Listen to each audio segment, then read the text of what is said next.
Subscribe કરો અમારી news ચેનલને અને બેલ આઇકોન ક્લિક કરવાનું ભૂલતા નહીં. ગૃહ રાજ્યમંત્રી હર્ષ સંઘવી દ્વારા મમતા બેનર્જી સરકાર પર નિશાનો સાધતા જણાવ્યું કે એક્ટ નહીં પરંતુ એક્શનની જરૂરિયાત છે. પોસ્કો એક્ટ અંતર્ગત 4 વર્ષમાં ગુજરાતની અંદર 695 આરોપીઓને સજા આપવામાં આવી છે, જ્યારે 2 વર્ષમાં 13 લોકોને ફાંસી અપાવવામાં સફળતા મળી છે. 2024 પૂરું થતા સુધીમાં 370 ઉપર સજા આપવામાં સફળતા મળશે.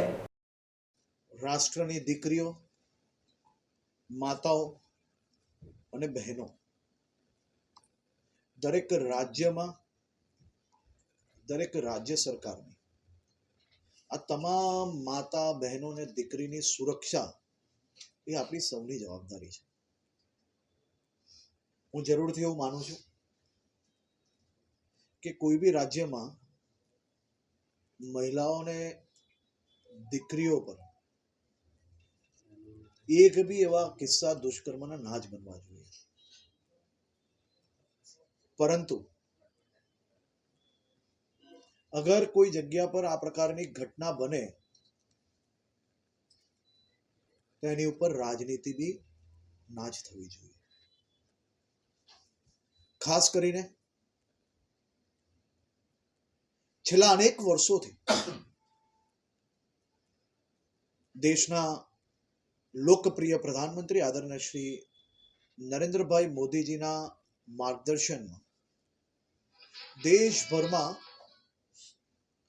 પોક્સો એક્ટમાં જે બદલાવ આવ્યો, એની અંદર જે કડકાઈ આવી, એની સાથે સાથે મહિલા સુરક્ષાઓને લઈને કાયદાઓની અંદર જે બદલાવ આવ્યા, એની અંદર કડકાઈ વધી, એની કોર્ટોનો જે વધારો થયો, એના કારણે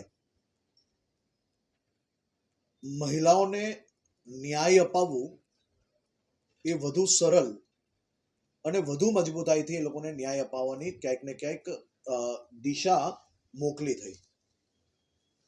ગુજરાતની અગર હું વાત કરીશ તો ગુજરાતમાં આપણે સૌ એના સાક્ષી છે કે કેન્દ્ર સરકારના આ જ કાયદા હેઠળ, ચાહે પોક્સોનો કેસ હોય, ચાહે એ રેપનો કેસ હોય, ચાહે કોઈ મહિલાના મર્ડરનો વિષય હોય કે પછી કોઈ મહિલાની સતામણીનો વિષય હોય, હું આ ચારે ચાર મુદ્દાઓ પર અમુક દાખલા આપની ચેનલના માધ્યમથી સૌ લોકો સુધી મૂકવા માંગુ છું.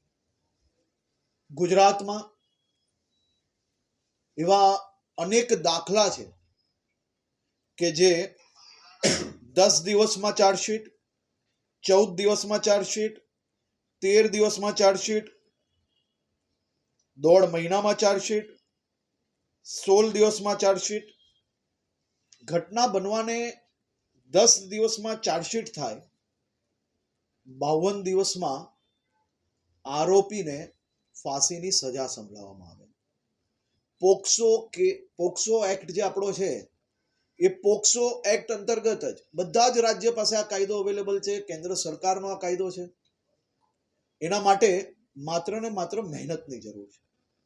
આ મહેનત આપ સૌ એના સાક્ષી છો કે સુરતના પાંડેસરા પોલીસ સ્ટેશનમાં દિવાળીના આસપાસના સમયમાં જ્યારે એક નાની દીકરી પર આ પ્રકારની ઘટના બનેલી, મુખ્યમંત્રીજી પોતે એ કેસનું નિરીક્ષણ કર્યું, ગૃહમંત્રીને મોકલવામાં આવે અને કેસનું નિરીક્ષણ કઈ રીતે થાય કે 10 દિવસની અંદર ચાર્જશીટ, અને આ સૌ પોલીસ ઓફિસરોએ દિવાળીનો તહેવાર પોતાના પરિવાર જોડે ત્યાગ કરીને રાત દિવસ એક કરીને આ ચાર્જશીટ પૂર્ણ કરી અને માત્ર 22 દિવસ આ કેસ કોર્ટમાં ચાલે અને 23મા દિવસે એને ફાંસીની સજા મળે, પરિવારને ન્યાય મળે. પરિવારની જે આશા હતી, પરિવારને જે દુઃખ હતું, એ દુઃખની અંદર ક્યાંક ને ક્યાંક આપણે દુઃખ તો પૂરું ના કરી શકીએ, પરંતુ આવા આરોપીને સજા અપાવી એ એક બહુ મહત્વનો વિષય હતો. આ જ રીતે પૂના પોલીસ સ્ટેશનની અંદર 2022ની ઘટનામાં 14 દિવસની અંદર ચાર્જશીટ કરવામાં આવે છે, 52 દિવસની અંદર ફાંસીની સજા અપાવવામાં સફળતા મળે છે. પરિવારને ન્યાય માત્ર 52 દિવસની અંદર અપાવવામાં આ જ કાયદા હેઠળ ગુજરાત સરકારને સફળતા મળેલી. તમે સૌ એના સાક્ષી છો. કે 21 વર્ષની આપણી દીકરી ગ્રીષ્મા પર એની હત્યા થાય. એની હત્યા પછી ગુજરાત પોલીસ દ્વારા, સરકાર દ્વારા એ હત્યાને ભવિષ્યની અંદર કોઈ બી યુવાન આવી હિંમત ના કરે તે માટે એક નમૂના સ્વરૂપ કેસ કઈ રીતે ઊભો થાય તે માટે કામગીરી ચાલુ કરવામાં આવે. અનેક પોલીસની ટીમો ઘટના સ્થળ પર ત્યારે જ પહોંચાડવામાં આવે, કોઈ બી એના જે પુરાવા છે એ નાશ ના થાય તે માટે સાયન્ટિફિકલી, ફોરેન્સિક, મેડિકલ આ બધી જ ટીમને સાથે રાખવામાં આવે અને તાત્કાલિક એની ઉપર કામગીરી ચાલુ કરીને માત્ર 9 દિવસની અંદર એની ચાર્જશીટ તૈયાર કરવામાં આવે અને 82 દિવસમાં ગ્રીષ્માના હત્યારાને ફાંસી અપાવવામાં આપણે લોકોને સફળતા પ્રાપ્ત થઈ. પહેલા 2 કિસ્સા એ પોક્સો રેપના આપ્યા, ત્રીજો હત્યાનો આપ્યો, ચોથો એક કેસ હું આપની સમક્ષ મૂકવા માંગુ છું. માત્ર 24 કલાકની અંદર ચાર્જશીટ કરેલી.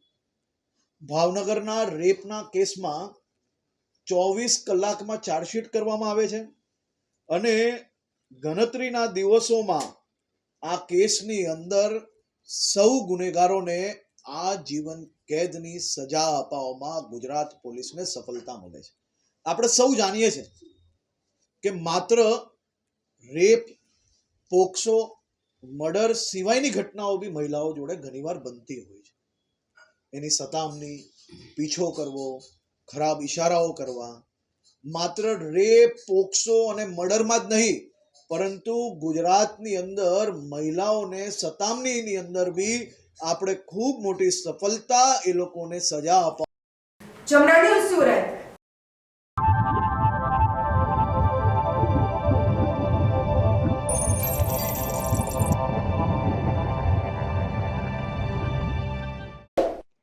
સબસ્ક્રાઇબ કરો અમારી ન્યૂઝ ચેનલને અને બેલ આઇકોન ક્લિક કરવાનું ભૂલતા નહીં.